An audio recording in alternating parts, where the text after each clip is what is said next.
Muitas vezes a pessoa não percebe, mas pode estar com o início de glaucoma, uma doença que pode levar à cegueira. O glaucoma se é identificado no início, numa consulta oftalmológica, até pode ser contido o avanço. Março é o mês que se fala sobre o combate à doença e é muito importante estar atento. Quem conversa com a gente sobre isso é o oftalmologista Wilson de Martini. Tudo bem?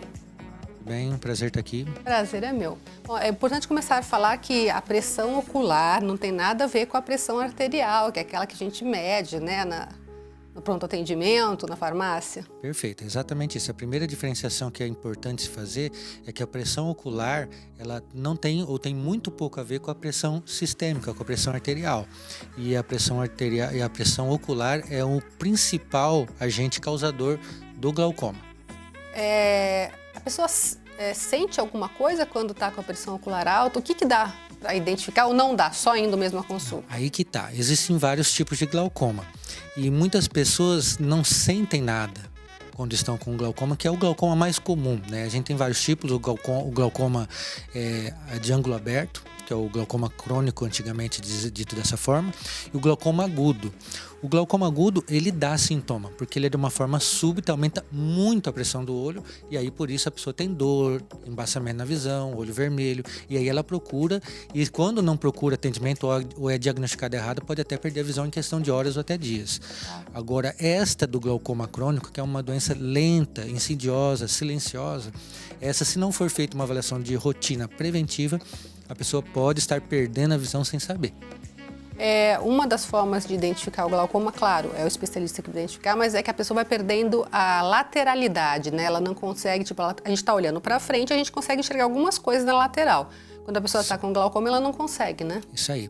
Quando a gente vê uma pessoa com glaucoma avançado, né, um glaucoma que já comprometeu muito a função da visão dela, a gente percebe algumas coisas. Por exemplo, ela é uma pessoa que ao dirigir ultrapassa um sinal vermelho porque não enxerga acima, o campo visual limitado da parte de cima.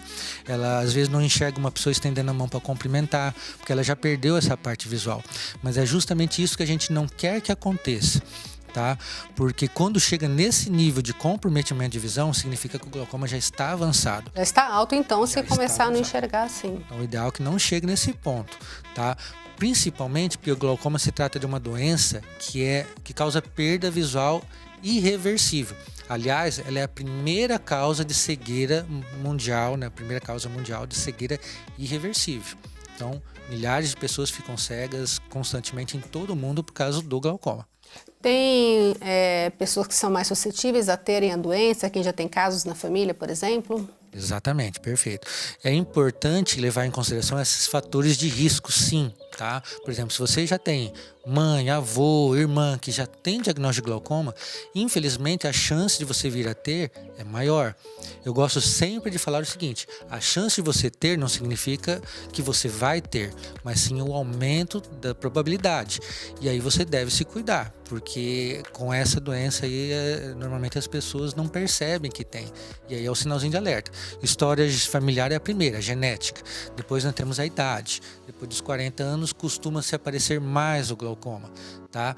Outros fatores de risco são pessoas de raça negra e também automíopes, por exemplo, né? São alguns dos fatores de risco que a gente tem aí. Procurar uma consulta médica a cada ano já é o suficiente? Sim, a consulta preventiva, exceto em situações que o teu oftalmologista vai diagnosticar algo que vai fazer com que você precise mudar essa frequência, é o que a gente recomenda. Uma vez ao ano, faz a verificação, e eu sempre gosto de frisar para os meus pacientes e para as pessoas com quem eu converso. A consulta não é para o óculos, a consulta não é para trocar grau. Às vezes você pode passar 1 ano, 2, 3 anos com o mesmo grau, isso não é o problema. Mas nessa consulta você vai ver o que está acontecendo com o teu olho para prevenir justamente doenças como essa. Porque o glaucoma, principalmente esse mais comum, esse que eu falei do ângulo aberto, ele não dá sintoma nenhum. A pessoa, nossa, mas eu nunca senti nada. É devagar, se você perde 1 ano, perde um pouquinho do campo, mais 1 ano perde um pouquinho, a hora que você vê de alguns anos você pode ter perdido bastante e não sentiu, isso é natural. Agora, numa consulta de rotina é possível a pessoa diagnosticar e tratar para que não chegue naquele grau de comprometimento mais severo. Consegue-se parar, mas não reverter, é isso? Exatamente, tá? O que lesou das fibras nervosas, porque o glaucoma, ele não é a pressão alta do olho, embora muita gente conheça dessa forma. O glaucoma é a doença do nervo, a lesão do nervo, que é causada principalmente pela pressão alta dos olhos. Porque aí vale lembrar que existe um tipo muito raro de glaucoma que se chama glaucoma de pressão normal. Então aquela pessoa que se só medir a pressão do olho, ela vai muitas vezes se enganar achando que não tem o glaucoma e pode estar desenvolvendo sim.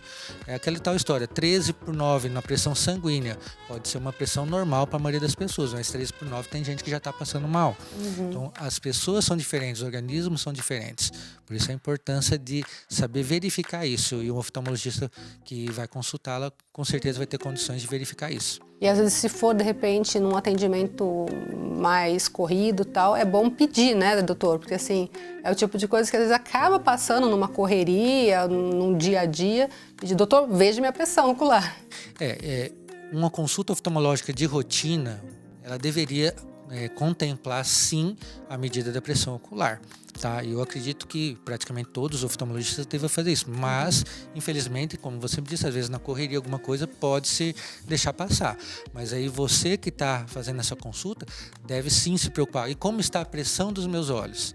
Isso é um fator muito importante, né? O exame oftalmológico, ele contempla a inspeção, a conversa com o médico, o exame do grau, o exame do fundo do olho e da pressão do olho, que são os básicos, assim, os critérios básicos de uma consulta de rotina. E é importante falar que, embora tenha falado do olho vermelho, da dor, não é para o pessoal sair desesperado, né? Não. Isso pode ser a característica de várias coisas, né? Um olho vermelho pode ser desde uma simples irritação, uma noite mal dormida, um glaucoma também, uma conjuntivite, uveíte. Então tem várias causas aí de olho vermelho, né?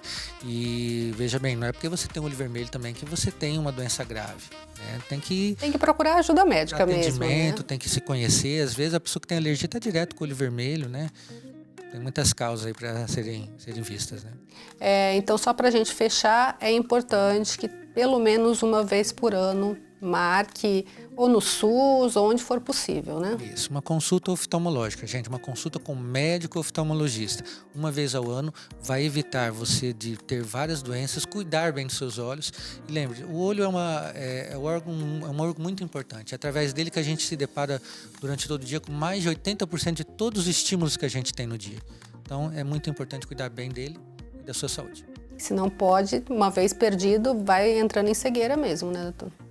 Se a pessoa tiver esse problema e demorar para descobrir, essa e outras, né? O exame oftalmológico ele é capaz de diagnosticar mais de 300 doenças, eu não vou saber dizer o número exato agora, mas milhares de doenças aí só com o exame oftalmológico bem feito. Tá certo. Muito obrigada pela sua participação, viu? Eu que agradeço pela oportunidade mais uma vez. Fico à disposição por outras vezes. Obrigada.